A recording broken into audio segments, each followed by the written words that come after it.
Get out! It gives me great pleasure if you leave here, Evan shouted to his wife Rachel, in a tone that left no room for replies. That was the last straw for Rachel, but before we get to that fateful moment, we need to take a few steps back. In the meantime, be sure to subscribe to the channel so you don't miss out on more stories like this. Thank you very much and enjoy your viewing. Rachel and Evan had been married for 18 years, but their marriage was a prison. Evan treated Rachel like a servant. Not a day went by without scolding her. "You can't do anything without me, you're worthless. I'm with you only out of pity." Rachel, with tears in her eyes, endured everything, hoping that one day her daughter Violet would grow up, or that a miracle would change the situation.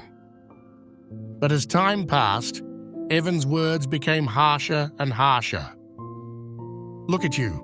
You've gained so much weight that soon you won't be able to walk through the door again." Evan often repeated them with a sneer.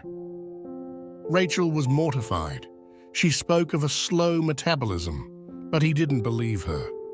"Before you were normal, now you use pathetic excuses," he replied, while he himself was certainly not in great shape. The only person who offered Rachel any comfort was her neighbor, Lucy. "Leave him," she often advised her. "Violet needs a father," Rachel replied, "and where would I go?"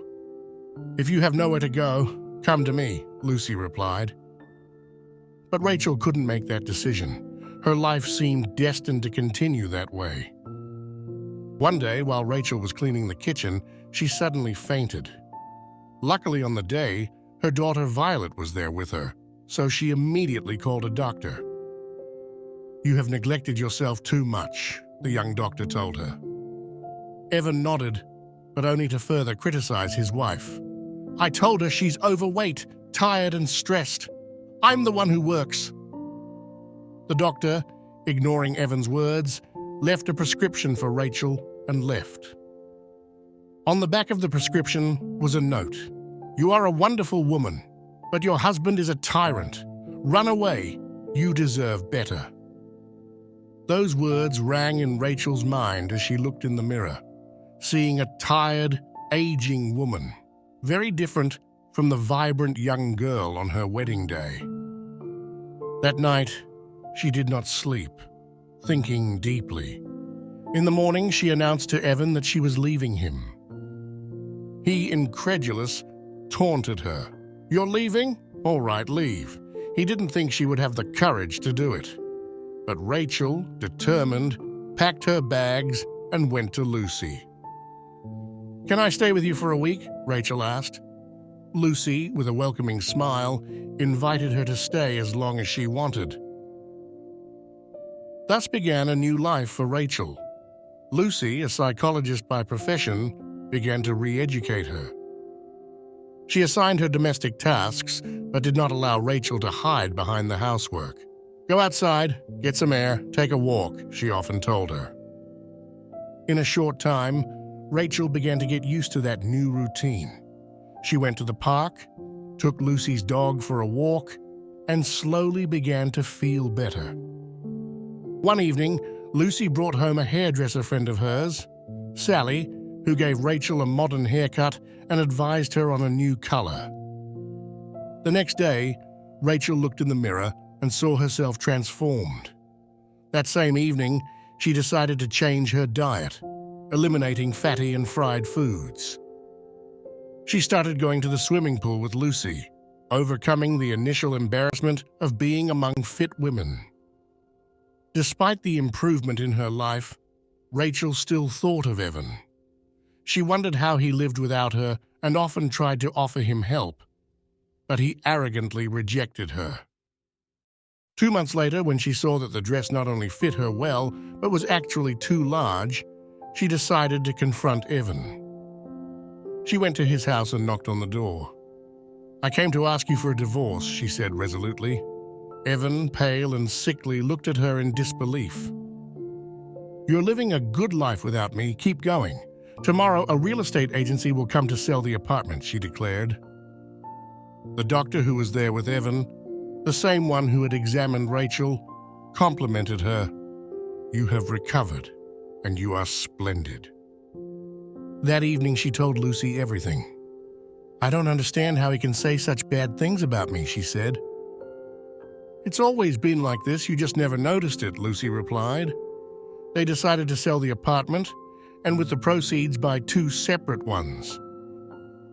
She knew that the law was on her side, and although Evan was not happy, he accepted the situation.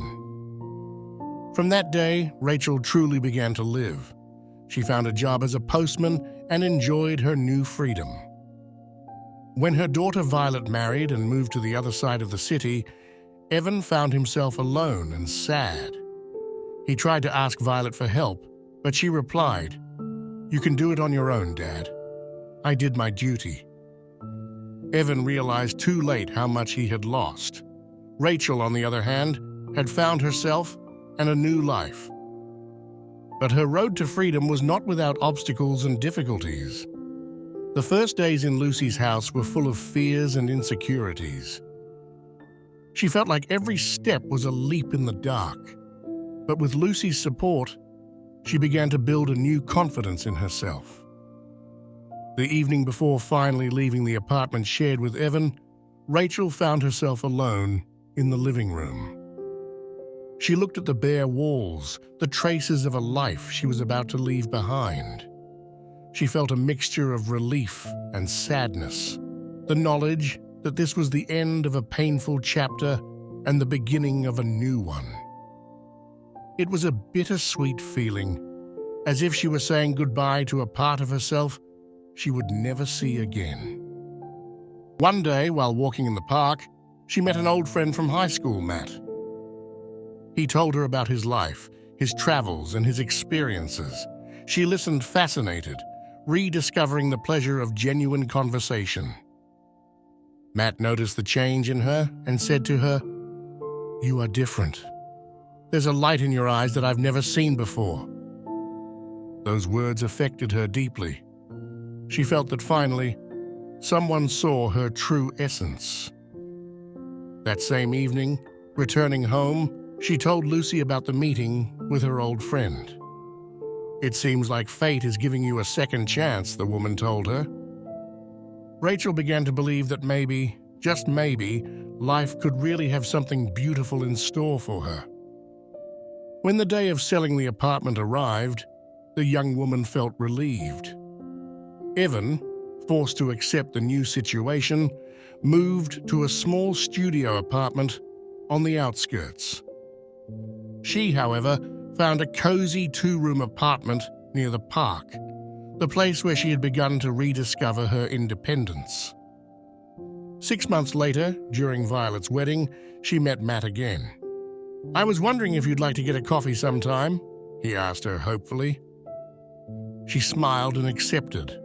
She felt that finally a new chapter in her life was starting. And you, have you ever found the courage to change something fundamental in your life for your well-being?